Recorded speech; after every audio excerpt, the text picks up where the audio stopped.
The oil exporting countries in the Middle East and North Africa are doing relatively well. If you look at their headline growth numbers, they're down to about 2% this year. But that's really because oil production is down in these countries, in part in some countries because of supply problems, in others because of global demand being lower. But if you get behind the headline and start looking at what's happening in the non-oil parts of their economy, which is where most people are employed, that is growing at a very healthy rate, about twice the rate of the economy as a whole, 3.5% to 4%, and that gives them a solid basis for their own economies to continue to grow. First, even though as a group they continue to have a fiscal surplus of about 4%, almost half the countries, mostly outside the GCC, are already having difficulty balancing their budgets, and their fiscal space is getting smaller and smaller. So action to try and rein in the growth in some of the hard-to-reverse spending, things like public sector jobs,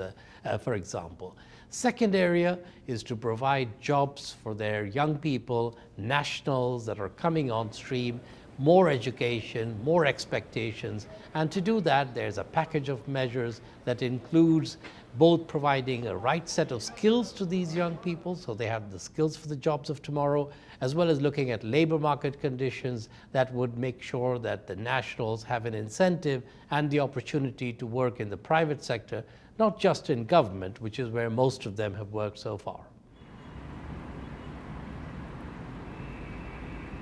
The oil importing countries in the Middle East and North Africa continue to face a challenging economic outlook. The combination of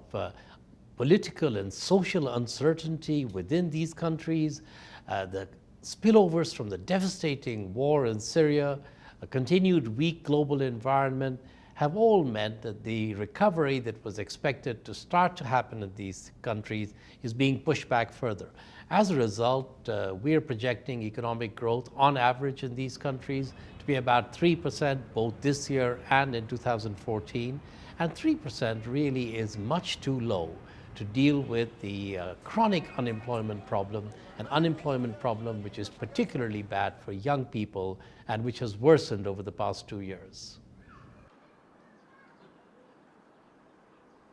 For the oil importing countries, the immediate priority is to create jobs to sustain the political, social, and economic transitions that are now underway.